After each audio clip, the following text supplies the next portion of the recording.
போட்டார பெரியவரு. அவர் மூத்த சம்சாரத்து பிள்ளையும் மருமகளும் வந்து ஒரே கலாட்டா பண்ணிக்கிட்டு இருக்கிறாங்கம்மா. கொஞ்சம் வாயமானே இருவரேன். டே தம்பி, நான் போய் என்ன ஏதுன்னு கேட்டுட்டு வந்துடுறேன், நீ இங்கே இரு. ஆமா, இது உங்க குடும்ப விஷயம், நாம தலையிடுறது அவளுக்கு நல்லது. என்னடா அது, அந்த பொண்ணு யாரும் இல்லாம அனாதையா நிக்குது. அக்கம் பக்கத்துல இருக்கவங்க கூட உதவி செய்யலன்னா எப்படி? நீ சும்மா கடை, நீ வாடி. வீட்டுக்கு வந்து சேரல, அதுக்குள்ள நீ எப்படி பணத்தை எடுப்ப?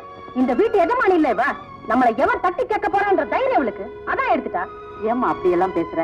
ஒரு நாள் பூரா நாங்களும் வச்சுதான் பார்த்தோம், நீங்க வரல. அப்புறம் வக்கீலையா சொன்னதுக்கு அப்புறம் தான் எடுத்தோம். வக்கீலா? சேச்சே, அவர் சொல்லிருக்க மாட்டாரு. இவ சொல்லித்தான் பணத்தை எடுத்திருப்பா. ஏன்னா அப்ப செத்து கிடக்குறான், கொள்ளி வைக்க புள்ள வந்து சேரலையேன்னு ஊர்ல 4 பேர் என்ன பத்தி திட்டவானா? அம்மா, இவளை பத்தி உங்களுக்கு ஒண்ணும் தெரியாதுமா. எனக்கு தெரியாம என் சொத்து எல்லாத்தையும் வளைச்சு போட்டுக்க பார்த்தா எப்படியோ விஷயம் தெரிஞ்சு நான் வந்து சேர்ந்தேன். எங்க அப்பா கிட்ட நியாயத்தை கேட்டேன். அவருக்கு தான் மூளையே கிடையாது. பொண்டாட்டி பேச்ச கேட்டுக்கிட்டு என்ன மரியாதையெல்லாம் பேசி வெளியே அனுப்பிச்சிட்டாரு. நீங்களே சொல்லுங்க, அநியாயத்தையும் அக்கிரமத்தையும் ஆண்டவன் எத்தனை நாளைக்கு பொறுத்துப்பான்? எனக்கு துரோகம் பண்ணி சொத்து எல்லாத்தையும் தன் பேருக்கு எழுதி வாங்கிக்க அவ வக்கீல வர சொல்லி லெட்டர் போட்டுருக்கான். ஏன் நல்ல நேரம் வக்கீல் வந்து சேர்றதுக்குள்ள எங்க அப்பா போய் சேர்ந்துட்டாரு. அவர் எங்க செத்துருப்பாரு? இவதான் சாகடிச்சிருப்பா. ஏமா அநியாயமா அந்த பொண்ணு மேல பழிய போடுற? பாவம், ஒரு சின்ன வயசுல புருஷனை பறி கொடுத்துட்டு பரிதாபமா நிக்கிறாளே. அப்படி வாங்க வழிக்கு. சின்ன வயசா? சின்ன வயசுல கணவன் யார் கட்டிக்க சொன்னது? எங்க அப்பா மேல ஆசைப்பட்டா கட்டிக்கிட்டா? சொத்து மேல ஆசைப்பட்டு கட்டிக்கிட்டா, அனுப்பிச்சுட்டா, இப்ப அனுபவிக்க பாக்குறா. அந்த பொண்ணுக்கு தான் சொத்து மேல ஆசைன்னு வச்சுக்குவோம். உனக்கு சொத்து மேல ஆசையே இல்ல பாரு. அதான் உங்க அப்பாவுக்கு சீரியஸ் சொத்தையெல்லாம் சுருட்டின்னு போலான்னு உன் பொண்டாட்டியோட வந்தேன். உங்க அப்பனுக்கு தான் உங்க கதையெல்லாம் தெரியுமே. நல்ல டோஸ் கிட்டாரு வாங்கி கட்டின்னு போனேன். எங்க அப்பா என் மேல வச்சிருந்த பிரியாம பாசம் உனக்கு என்ன தெரியும்? பொண்ணை பார்த்தா பாசமலரே எடுத்தாங்களாம். ஆமா, நீ மாத்திரம் தான் வந்துக்கிறியா? பின்னால எல்லாம் இல்ல அதாவது வந்துக்கிட்டா? என்ன திமிரா பேசுற பாத்தீங்களா? திமிருக்கு பேசி நின்றா மரியாதை கட்டி போட்டு ஜாக்கிரதை. சும்மா இருடி. பின்ன என்னமா திமிருங்கிறா? இவன் விட்டு சோத்துக்கு நான் வளர்ந்துங்கிறேன். நீ வாய மூடிக்கிட்டு சும்மா இருக்க போறியா இல்லையா? அவன் எப்படி வாய மூடி சும்மா இருப்பான்? எங்களை அவமானப்படுத்துறதுக்கு நீ இப்ப தயார் பண்ணி சும்மா இருடி. இத பாருமா, நல்லது கெட்டதுன்னா 4 பேர் வரத்தான் செய்வாங்க, போகத்தான் செய்வாங்க. இது பாருங்க, இது எங்க குடும்ப விஷயம். நல்லது கெட்டது யாரும் எங்களுக்கு சொல்ல வேண்டிய தேவையில்லை. முதல்ல நீங்க எல்லாரும் வெளியே போங்க. சரியா, போன நாங்க என்ன குந்தினா இருக்க போறோம்? பாரு, ஒண்ணு மாத்திரம் சொல்றேன் கேட்டுக்கோ. ஒரு பாவ மரியாதை அந்த பொண்ணை கண்ணுங்களங்க வச்ச நீ விளங்க மாட்ட. வாயமா போலாம். அட வாயமா, நீ மூஞ்சி கொசரம் தான் விட்டு வச்சா இன்னாம அழட்டிக்கினா. ஐயா, இந்த நேரத்துல நீங்க இல்லாம போயிட்டீங்களே. என்னம்மா? அந்த பொண்ணை உண்டு இல்லைன்னு பண்ணிடுவாங்க போல. அட ஒண்ணும் இல்ல சார், நியாயத்தை எடுத்து சொல்ல போனா இன்னா கத்துறாவா. அந்த பையனை வேணா ஒரு வகையில சேர்த்துக்கலாம். பொண்ணு ரொம்ப மோசமா. தெரியுதா? புண்ணியவதி கால் எடுத்து வச்சானா ஊடு 2ஆ போடணும், மூஞ்சில எழுதி ஒட்டி வச்சுக்கிற. சும்மா இருடி. ஐயா, இங்க போங்க. ஐயா, அந்த பொண்ணுக்கு நியாயம் கிடைக்கிறாப்ல பண்ணுங்க. அது முகத்தை பார்க்க முடியல. சரிம்மா. நியாயமா இங்க வா, நாம இங்கே இருப்போம். என்ன நடக்குதுன்னு கண்டுக்குவோம். பாப்பா வாங்க வக்கீல் சார். வெளியே இருந்து எல்லாத்தையும் கேட்டுட்டு இருந்திருப்பீங்கன்னு நினைக்கிறேன். என்னப்பா சொல்ற? இங்க நடந்த நாடகத்துல உங்களுக்கு முக்கியமான பங்கு இருக்குன்னு எனக்கு ரொம்ப நல்லா தெரியும். ஏன்பா உண்மை புரியாம ஏதோ பேசிட்டு இருக்க? கொஞ்சம் உள்ளவா. ஏன்பா சாவு வீட்டுக்கு துக்க விசாரிக்க வந்தியா, சண்டை சச்சரவு போட வந்தியா? பாக்குறவங்க என்ன நினைப்பாங்க? பாக்குறவங்க என்ன குத்துவாளியா நினைக்கிறோம்னு தானே அக்கம் பக்கத்துல கூட்டத்தை சேர்த்து வச்சுக்கிட்டு அதுக்கு சாட்சியா உங்களை வரவழைச்சிருக்கா. நடந்த விஷயம் என்னன்னு தெரியாம அபாண்டமா அந்த பொண்ணு மேல பழிய சுமத்தாத. உனக்காக ஒரு நாள் பூரா காத்துக்கிட்டு இருந்தோம். அக்கம் பக்கத்துல இருக்கிறவங்க எல்லாம் உடனே பாடி எடுங்கிறாங்க. எப்படி வச்சுட்டு இருக்க முடியும்? அட ஏன் சார் பொய்யெல்லாம் சொல்றீங்க? அவன் என்ன வர்றது, இவனுக்கு என்ன காத்துக்கிட்டு இருக்கிறதுன்னு அவன் சொல்லிருப்பா. பணத்துக்கு போடுன்னு இருப்பா, போட்டு இருப்பீங்க. சும்மா வளவளன்னு பேசிட்டு இருக்காத. மேற்கொண்டு என்ன செய்யணும்? மேற்கொண்டு சொல்றதுக்கு என்னங்க இருக்கு? மாமா செத்தான்னு தெரிஞ்சதும் இவன் மாமா எதை சொல்லிட்டானோ, வாங்க கிராமத்துக்கு போலாம். இத பாருங்க, இப்ப நீங்க அந்த வீட்டுக்கு போக முடியாது. நாங்க அந்த வீட்டுக்கு போக முடியாது. ஆமா, அது உங்க அப்பா வீடு. சட்டப்படி அவர் மனைவிதான் அங்க இருக்கணும். ஓஹோ, வக்கீல் சட்டத்தை பத்தி பேசுறீங்க. அவ எப்படி எங்க வீட்டுல நுழையலாம்னு பாத்துக்கிறேன். அப்படி எல்லாம் மரியாதை இல்லாம பேசக்கூடாது. உங்க அப்பா அவளை தொட்டு தாலி கட்டிருக்காரு. அவளை தொட்டு தாலி கட்டுறதுக்கு முன்னாடி என்ன பெத்தெடுத்திருக்காரு. சட்டப்படி பெத்த பிள்ளைக்கு தான் சொத்து சேரும். இவர்கிட்ட என்னங்க பேச்சு? சொத்து சொகன்னு எவன் அங்க வந்துருவான்னு பாத்துருவோம். வாங்க போலாம். பாருங்க, நீங்க நியாயத்துக்கு கட்டுப்படல, அப்புறம் கோர்ட்ல தான் சந்திக்க வேண்டி வரும். கோர்ட்லயா? Okay okay, let us meet in the court. வாடி போலாம். எவனால சாட்சி சொல்றானோ அவன் கோர்ட்ல பாத்துக்கிறேன். வக்கீலையா, எனக்கு சொத்து வேண்டாம், ஒண்ணு வேண்டாம். தயவு பண்ணி என்ன தனியா விட்டுருங்க. என்னம்மா குழந்தை மாதிரி பேசிட்டு? நியாயம்னு இருக்கும்போது எப்படி விட்டுற முடியும்? நீ விடாத சார். அந்த ஆள் இன்னமா சட்டம் பேசின்னு போறான். ஐயா, நானும் ஒரு பிள்ளைய பெற்றிருக்கிறேன். ஆனா இப்படி ஒரு பையனை பார்த்தது இல்லைங்க. இப்படி எல்லாம் வரும்னு எனக்கு தெரியுமா? அதனாலதான் என்னைக்கு அந்த பொண்ணு கழுத்த தாலி கட்டினாரோ அன்னைக்கே சொத்தை பிடிச்சிருங்கன்னு சொன்னேன். கேட்டா தானே. கல்யாணி, என்னம்மா? உன்னை கூட்டிட்டு வர சொல்லி வக்கீலையா கடுதாசி எழுதியிருக்காரு. நம்ம காய்கறிக்காரி வள்ளிய கூட அனுப்பிச்சிங்கன்னா. வள்ளியா? நல்லா சொன்னப்போ. அங்க சமாதானமா முடியறத கூட சண்டையில மாட்டி வச்சிருவாளே. நானே கொண்டு போய் விட்டுட்டு வர்றேன், இரு இந்த வந்துடுறேன். தம்பி, என்னம்மா?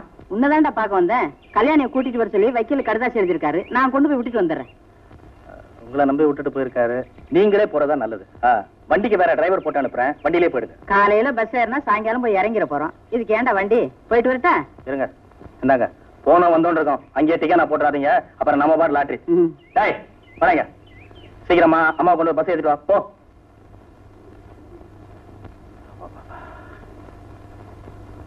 அடே வாங்கம்மா வாங்க. வணக்கம் ஐயா. வணக்கம். லட்சுமி, யார் வந்திருக்காங்கன்னு பாரு. வாங்கம்மா. வணக்கம்மா.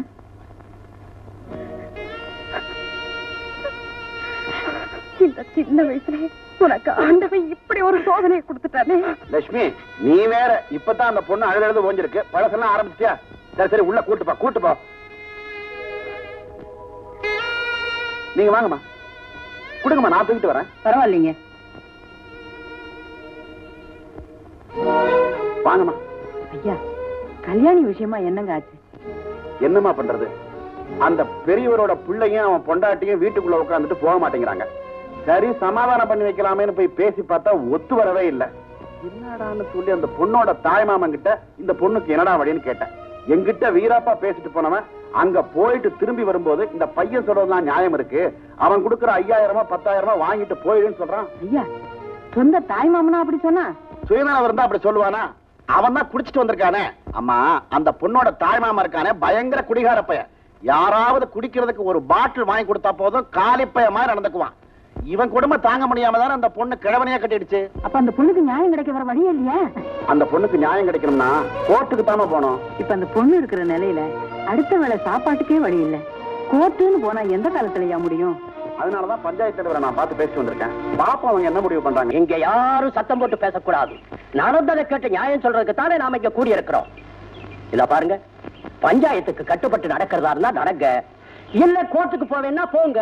கோர்ட்டுக்கு போறோம்னா எதுக்கு பஞ்சாயத்தை கூட்டணும்? உங்ககிட்ட நல்ல தீர்ப்பு கிடைக்கும் தானே வந்திருக்கோம். அந்த பொண்ணுக்கு நியாயமா என்ன செய்யணுமோ அதை வாங்கி கொடுத்துருங்க.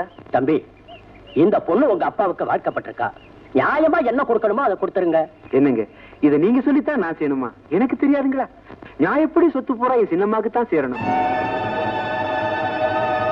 ஆனா அவங்க அந்த தகுதியை காப்பாத்திக்கலையே. என்னப்பா சொல்ற? அந்த வைக்க கேட்ட நான் எப்படிங்க சொல்லுவேன்?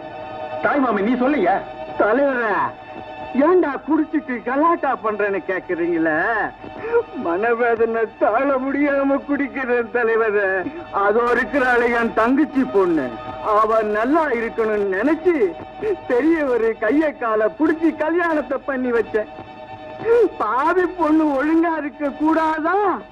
அதோ இருக்கிறாங்க பார் பட்டத்தம்மா, அவங்க மாவன் கூட கள்ள தொடர்பு வச்சுக்கிட்டு இருக்காங்க. அவன்டமா சொல்லாதீங்க. ஏமா ஆத்திரப்படுறீங்க? விஷயம் இல்லாமதான் என் சின்னம்மாவை இவ்வளவு பாதுகாப்பா கூட்டு வந்திருக்கீங்க. இத பாரு தம்பி, சொத்துக்காக ஆசைப்பட்டு அனாவசியமா யார் மேலேயே பழிபடாத. அது உனக்கும் நல்லதில்ல, உன் குடும்பத்துக்கும் கௌரவம் இல்ல. வைக்கலையா? உங்களுக்கு என்ன தெரியும்? என்ன தெரியும்னு கேக்குறேன். இவங்க சொல்லித்தானே உங்களுக்கு தெரியும். அங்க போய் விசாரிச்சீங்கன்னா இந்த அம்மாவோட மகனை பத்தி கதையா சொல்லுவாங்க. எங்க அப்பா செத்தாருன்னு சொன்னா நம்ப மாட்டேன். இவங்க எல்லாம் சூழ்ச்சி பண்ணித்தான் எங்க அப்பாவை சாகடிச்சிருக்காங்க. இங்க நான் வந்தா உண்மையை கண்டுபிடிச்சிருவோன்னு பயந்துதான் நான் வரவுக்குள்ளே பணத்தை தூக்கிட்டாங்க.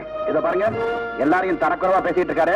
கட்டுப்படுத்தல நல்லா இருக்காது. என்னப்பா அதெல்லாம்? நான் யாரையும் தரக்குறவா பேசவே இல்லை. ஆனா நான் கேட்கிற ஒரே ஒரு கேள்விக்கு இந்த அம்மா பதில் சொன்னா போதும். ஏமா, உங்க அருமை மகனுக்கு என் சின்னம்மாவை பொண்ணு கேட்க போனீங்களா இல்லையா? கல்யாணம் ஆகாத பொண்ணுன்னு நினைச்சு போனேன். பெரியவங்களா இருந்துட்டு ஏமா இப்படி போய் சொல்றீங்க? உண்மையதான் சொல்றேன். இவளைய மருமகளை ஆக்கிக்கணும்னு நினைச்சுதான் போனேன். ஆனா கல்யாணம் ஆகி போச்சுன்னு தெரிஞ்சதும் இவளை என் மகளா ஏத்துக்கிட்டேன். அநியாயமா ஒரு பொண்ணு மேல பழிவு சுமத்தாதீங்க. கேட்டீங்களா? மருமகளா நினைச்சாங்களா, இப்ப மகளா ஏத்துக்கிட்டாங்களா? தம்பி, உண்மை சொன்னா உங்களுக்கே பத்துட்டு வருது. தம்பி தலைவரே, இந்த அம்மாவோட மகனுக்கு பணத்து மேலதான் குறி. என்னங்க குறுக்கோல்ல சம்பாதிக்கணும்னு டாக்ஸில பணத்தை ஏத்தி பழைக்கிறான். பணத்தை ஏத்தி பழைக்கிறவனுக்கு சொத்தோட ஒரு பொண்ணு வருதுன்னா அந்த கிழவனை பணமாக்க எவ்வளவு நேரம் ஆகும்? வேண்டாம், அவண்டமா பழி சுமத்தாத. எது உண்மை எது பொய்யுங்கிறது என் மகன் இங்க வந்தா தெரியும். வரட்டும், நான் ஒண்ணு சாட்சி இல்லாம பஞ்சாயத்துக்கு வரல. தலைவரே, எப்போ என்னையும் என் மகனையும் இந்த பையன் இந்த பஞ்சாயத்துல வச்சு அவமானப்படுத்தினானோ அந்த அவமானத்தை தொடக்காம இந்த கிராமத்தை விட்டு நான் போக மாட்டேன். என்ன தம்பி, அம்மா கடுதாசி போட்டுக்கிட்டா என்ன எழுதிக்குது? எனக்கு அந்த பெரிய ஒரு சம்சாரம் கல்யாணிக்கும் கள்ள தொடர்பு இருக்கிறதா அவர் மகன் பஞ்சாயத்துல பொய் சாட்சி சொல்லியிருக்கான். அட பாவி, அவன் நாசமா போக அந்த பொண்ணு வயிற்றுல கொட்டிக்கினது போதாதுன்னு உன் வயிற்றுல வேற கொட்டிக்கினானா? இத பாரு, இத சும்மா விடக்கூடாது தம்பி. சும்மா விடுறதா? இத பாரு காய்கறிக்காரமா, நான் யாரு வம்புக்கும் போக மாட்டேன். என்னை எவன் வம்புக்கு இழுத்தாலும் விட மாட்டேன்.